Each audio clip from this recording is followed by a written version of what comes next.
Welcome to our channel, Motivate Our Soul.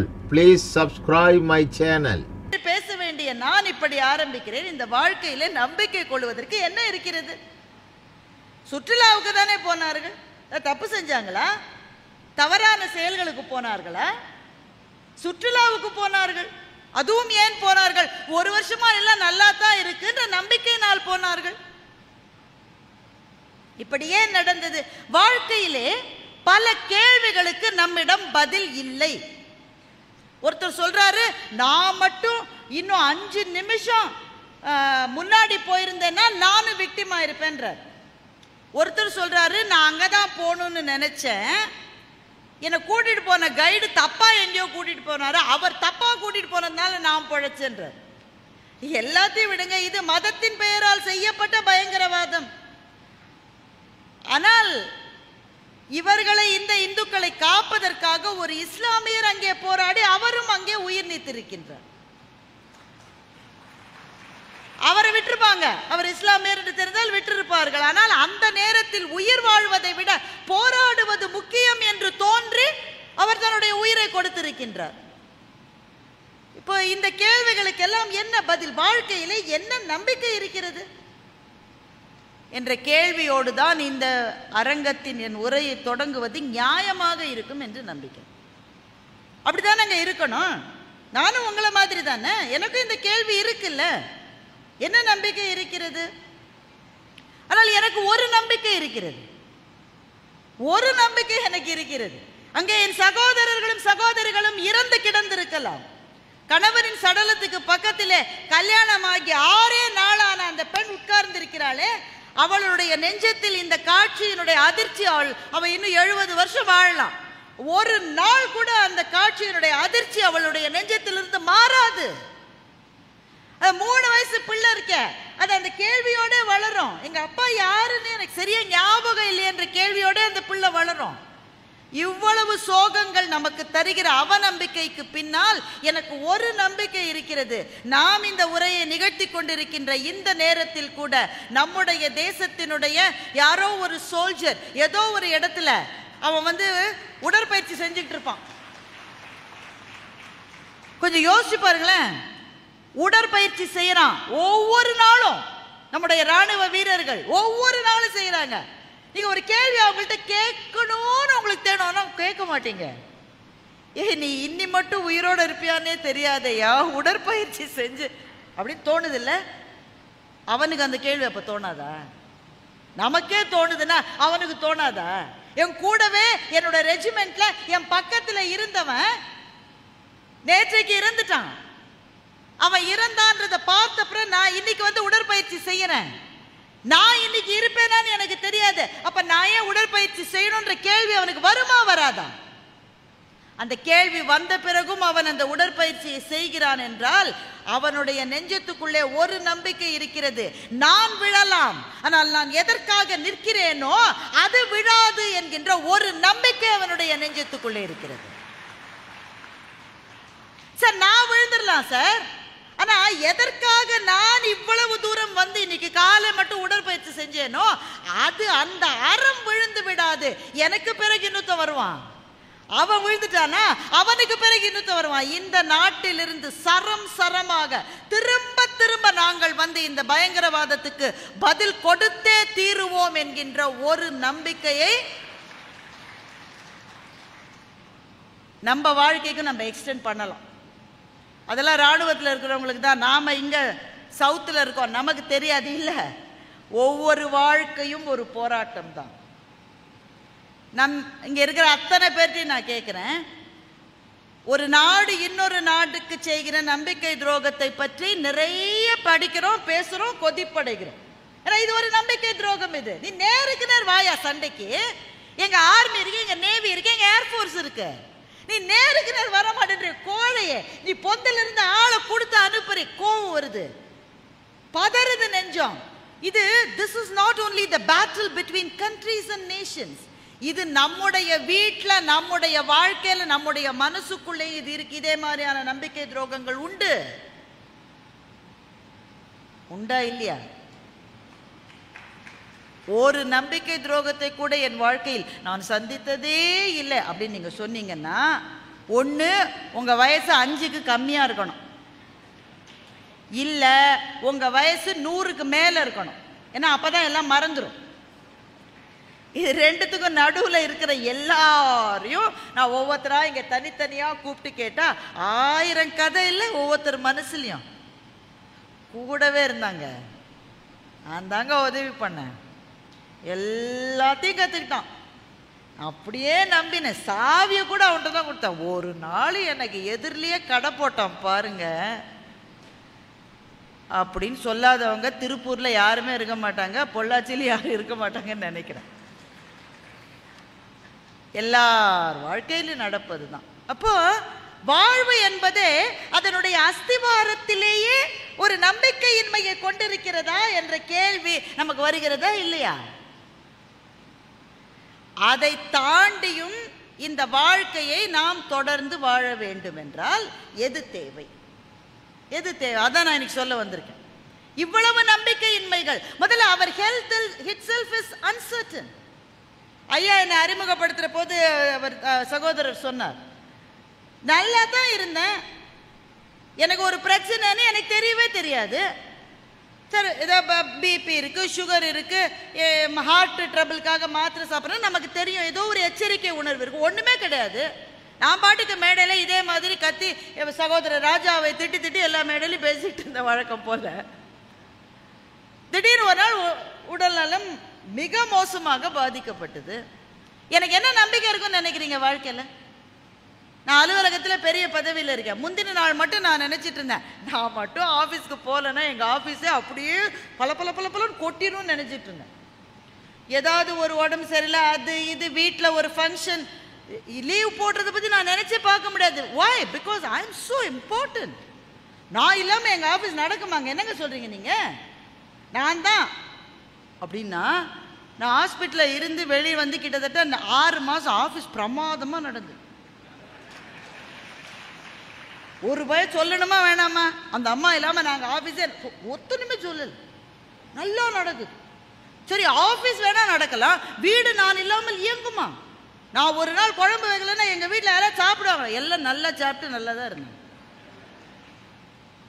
அப்போ நம்பிக்கையின்மை என்பது நம்ம ஹெல்த்தை குறித்து இருக்கிறது மாத்திரம் நான் சொல்லலை. ஏன்னா அது சரியாகதும் சரியாகாததும் கடவுளினுடைய கையில் இருக்கிறது. நம்ம முன்னோர்கள் நமக்கு கொடுத்த ஆசீர்வாதம். என்னை பொறுத்தவரையில் தமிழ் பேசுகிற அன்பர்கள் உலகெங்கும் இருந்து செய்த பிரார்த்தனைகளால் எனக்கு கிடைச்ச 2வது இன்னிங்ஸ் இது. இந்த அம்மா இதை நிறைய மேடையில் சொல்லிருச்சுன்னு நீங்கள் நினைக்கலாம், ஆனால் சொல்லிக்கிட்டே இருப்பேன், நான் சொல்லிக்கிட்டே இருப்பேன். எவ்வளவு சொன்னாலும் அந்த நன்றி கடன் தீரல. காரைக்குடி கம்பன் விழாவில் ஐயா பேச போயிருந்தேங்க ஐயா, ஒரு 4 நாள் முன்னாடி. திருச்சி, சென்னையிலேருந்து திருச்சிக்கு விமானத்தில் போயிட்டு அங்கேருந்து காரில் போகிறதா திட்டம். திருச்சி விமான நிலையத்திலேருந்து இறங்கின உடனே நேர் ஏத்தாப்பில் ஒரு ஹோட்டல் இருக்குது, அங்கே ஏதாவது சாப்பிட்டுட்டு போயிடலாம், மேடைக்கு போயிட்டு அப்புறமா நம்ம உணவு உண்ண வாய்ப்பு இல்லைன்னு சொல்லிட்டு அந்த ஹோட்டலில் சாப்பிட போனேன். அந்த ஹோட்டலினுடைய நிறுவனர்களில் ஒருவர், இளைஞர், என்னோட வயது கம்மியானவராக தான் இருப்பாருன்னு நினைக்கிறேன். அவர் ஓடி வந்தார். ஓடி வந்து, உங்களை பார்ப்பேன்னு நான் நினைக்கவே இல்லை, உங்ககிட்ட ஒரு கவர் கொடுக்கணும்னார். யூஸ்வலாக இந்த கவர் கொடுக்கணும்னா சில சமயம் கடிதம் எழுதியிருப்பாங்க, சில சமயம் ஏதாவது ஒரு புத்தகம் அந்த மாதிரி எதாவது இருக்கும். அது மாதிரி கொடுங்கய்யா. ஒரு கவர் கொடுத்தாரு. பார்த்தா கனமாக இருந்து, என்ன இருக்குன்னு கேட்டேன். பாருங்க அப்படின்னாரு. பார்த்தா ஒரு தொகை இருந்தான். தொகையை நான் இங்கே சொல்ல விரும்பலை, ஓரளவு பெரிய தொகை. பதறி போயிட்டேன் நான். ஐயா ஐயா ஐயா, பணம்லாம் வேணாம் ஐயா, என்ன நீங்கள் ஏதோ எனக்கு கடிதம் கொடுப்பீங்க, நீங்கள் ஏதோ சில சமயம் சாமி படம்லாம் கொடுப்பாங்க, ஃபோட்டோ கொடுப்பா, சாமி ஃபோட்டோ அந்த மாதிரி ஏதோ கொடுக்க போகிறீங்கன்னு என்னையா பணத்தை கொடுத்துட்டீங்க, கவர் மேலே என்ன இருக்குன்னு பாருங்கள், இது உங்களுக்கு இல்லை இந்த பணம். கவர் மேலே பார்த்தா திருச்செந்தூர் முருகனுக்குன்னு எழுதிருந்து.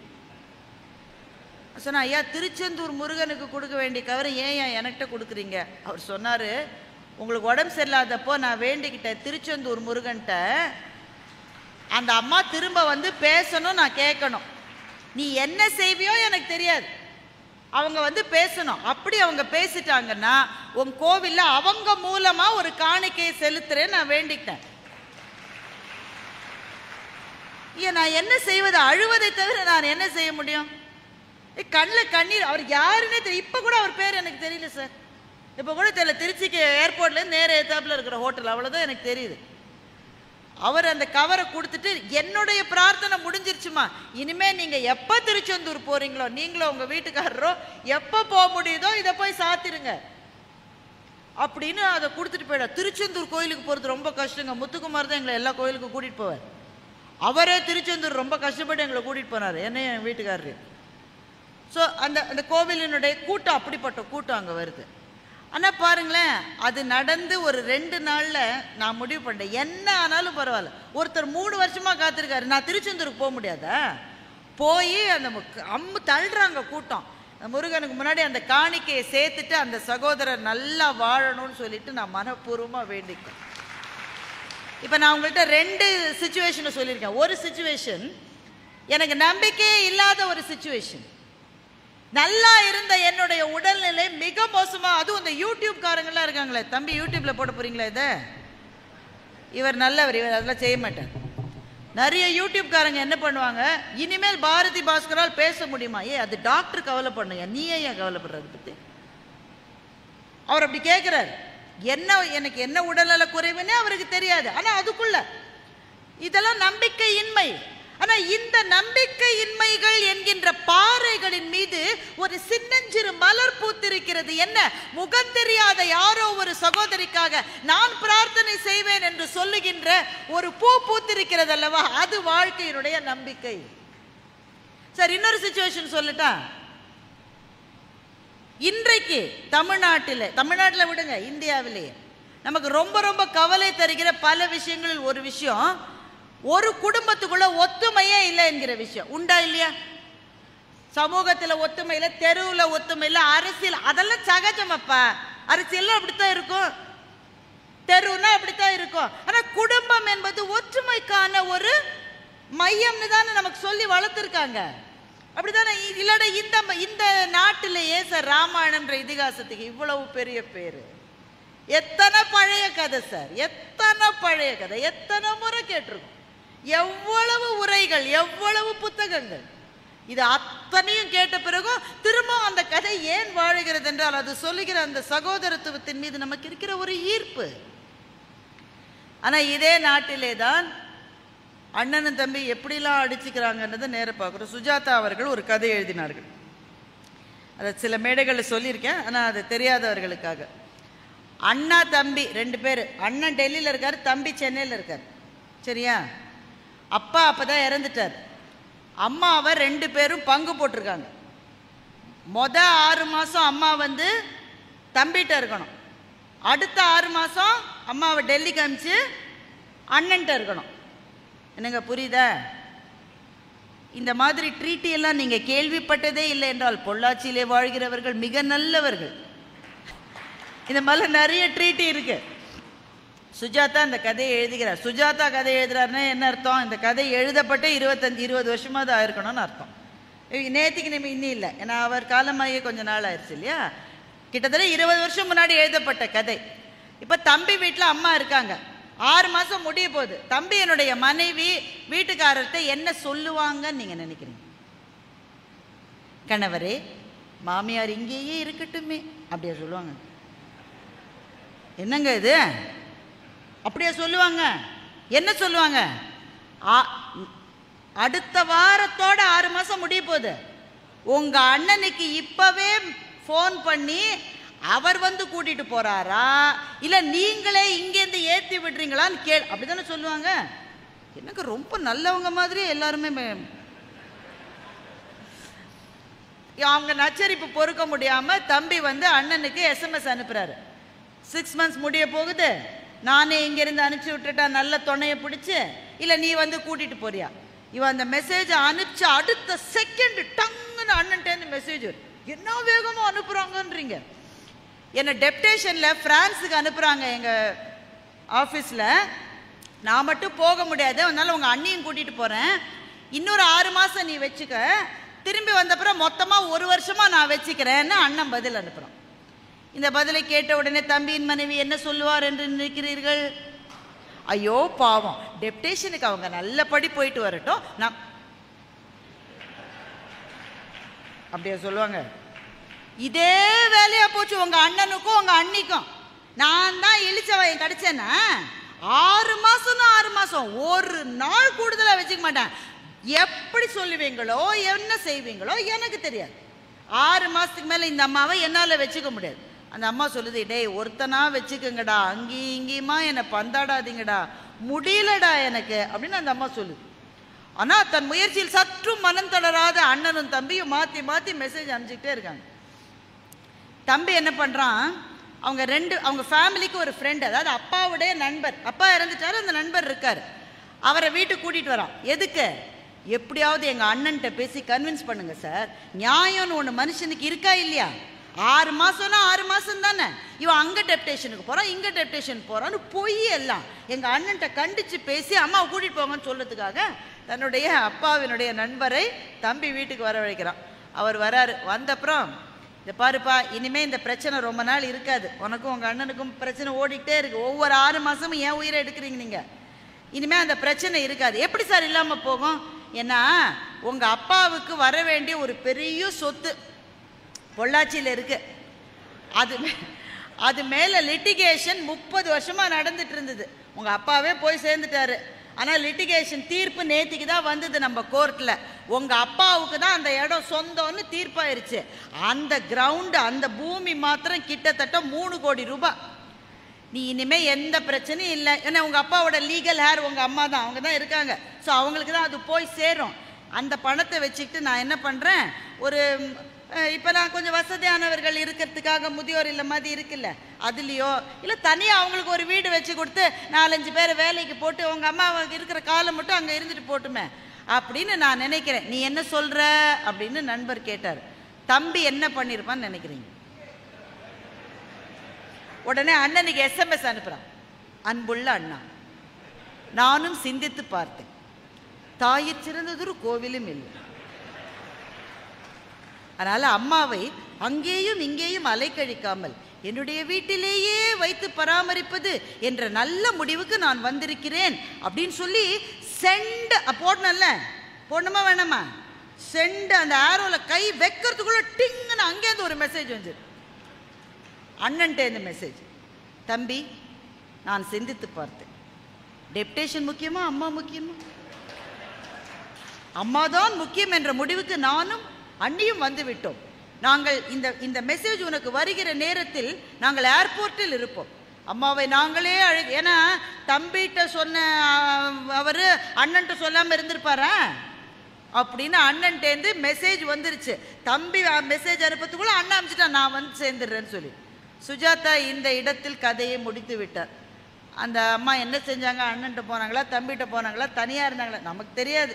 3 கோடி ரூபாய் எப்போ வந்து அதுவும் நமக்கு தெரியாது. ஆனால் கதை முடிஞ்சிட்டு டிங் என்ற சத்தத்தோடு SMS வந்தது. அதோட முடிச்சிட்டாரு சுஜாதா கதை.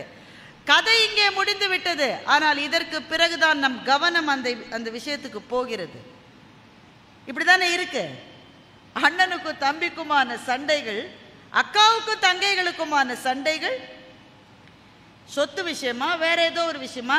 எங்க அக்காவே என்னை மதிக்கலன்னு ஒரு அம்மா என்கிட்ட வந்து சொல்லிச்சு. எங்க சொந்த அக்காங்க என்னை மதிக்கலைங்க. என்னங்க மதிக்கல? அவ பொண்ணுக்கு கல்யாணம்னா அவ வீட்டுக்கு போய் வடை சட்டிலேயே வெந்து 100 பேருக்கு நான் எல்லாருக்கும் வடையை சுட்டு போட்டு இவ்வளவு பண்ணேன். எனக்கு 300 ரூபாய்க்கு எங்க அக்கா ஒரு சேலை எடுத்து கொடுத்துருக்கா. அதுல இருந்து எனக்கு அவ மேலேயே வெறுப்புங்க, பேசவே மாட்டான். அப்படியா 300 ரூபாய்க்கு சேலை நினைச்சு கூட பார்க்க முடியாது. இப்ப சேலை வாங்குறவங்களுக்குலாம் தெரியும் இல்லைங்க. ஒரு வருத்தம் மனசுல. எப்பங்க கல்யாணம் நடந்தது உங்க அக்கா பொண்ணுக்கு? போன வாரமா? இல்லைங்க. போன வருஷமா? இல்லைங்க. எப்பங்க நடந்தது?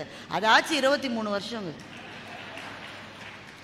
23 வருஷமா 300 ரூபாய் சேலையே ஒரு அம்மா நினைச்சிட்டு இருக்கு. யார்கிட்ட? சொந்த அக்கா தங்க. இதெல்லாம் நிறைய இப்ப நான் சொல்லும் போதே உங்க மனசுல சில பேருக்கு அவர்களினுடைய சொந்த வாழ்க்கை நினைவு வரும், சில பேருக்கு பக்கத்து வீட்டுக்காரங்களுடைய வாழ்க்கை. எவ்வளவு தூரம் இந்த உறவுகள் பிளிம்சியா இருக்குல்ல, பிளிம்சியா இருக்கு. தொட்டால் சுருங்கி விடுகின்ற அந்த அனிச்சப்பூ போல உறவுகள் ஏன் இப்படி ஆயிடுச்சு? பெரும் நம்பிக்கையின்மை. இந்த நம்பிக்கையின்மைக்கு நடுவிலே, இந்த பாறைகளுக்கு நடுவிலே ஒரு மலரை நான் பார்த்தேன். அந்த மலரை பத்தி தான் இப்ப நான் சொல்ல போறேன். இன்னைக்கு நடந்தது. இன்னைக்கு நடந்தது. சுஜாதாவோட கதையாது 20 வருஷம் முன்னாடி வந்த கதை. இப்போ நான் சொல்றது இன்னைக்கு நடந்தது. முத்துக்குமார் சாரும் நானும் அவர் தான் கூட்டிகிட்டு வந்தார் கோயம்புத்தூர் ஏர்போர்ட்லேருந்து. சாப்பிட்றதுக்காக நாகர்கோவில் ஆரியபவன் ஹோட்டலுக்கு போயிருந்தோம். நாங்கள் உட்காந்து சாப்பிட்டுட்டு இருந்த போது பக்கத்தில் 3 பெண் ஒரு ஆண், எல்லாருமே நடுத்தர வயதை தாண்டியவர்கள், 50-60 வயசு இருக்கக்கூடியவங்க. 3 பெண்ணு ஒரு ஆண். அவங்க வந்து சொன்னாங்க, உங்கள் பேச்சு ரொம்ப பிடிக்கும், உங்களோட படம் எடுத்துக்கலாம். இது பொதுவாக இந்த சாப்பிட்றப்போ படம் எடுத்தால் ரொம்ப கஷ்டங்க. சாப்பிட்டப்போ படம் எடுத்தால் ஏற்கனவே நம்ம படங்கள் பிரமாதமாக இருக்கும். சாப்பிட்ற போது எடுத்தால் எப்படி இருக்கும் யோசிச்சு பாருங்க. ஆனால் சார் அன்பாக கேட்குறாங்க, நம்ம ஒன்றும் சொல்ல முடியாது, எடுத்துக்கலான்னுட்டு. நீங்கள் நமக்கு ஒரு வார்த்தை தானே, யார் எங்கேருந்து வரீங்க? அந்த 4 பேரில் 3 சிஸ்டர்ஸும் ஒரு பிரதர். அவங்க 3 சகோதரிகள் ஒரு சகோதரர். இந்த காம்பினேஷனில் யாராவது சாப்பிட வந்து நீங்கள் பார்த்துருக்கீங்களா? நான் பார்த்ததில்ல. எப்படி வீட்டுக்காரர் இருப்பார், 4-5 பிள்ளைங்க அலறி திரியும், மகன் மருமகள், இப்படி தான் குடும்பமாக வருவாங்களே தவிர சகோதரிகளும் சகோதரரும் மாத்திரம் ஒரு இடத்துக்கு வந்து நான் பார்த்தது கிடையாது. எங்கே வீட்டில் யாரும் வராமல் நீங்கள் வந்திருக்கீங்க. வீட்டில் இருக்கிற யாரையுமே சேர்த்துக்காம நாங்கள் சிஸ்டர்ஸ் அண்ட் பிரதர் மாத்திரம் பேசி கொஞ்ச நேரமாவது சந்தோஷமாக இருக்கணுன்றதுக்காக இங்கே வந்திருக்கோன்னு அவங்க சொன்னாங்க. இந்த சகோதர சுவையை உங்களில் எத்தனை பேர் இழந்து விட்டீர்கள் நண்பர்களே?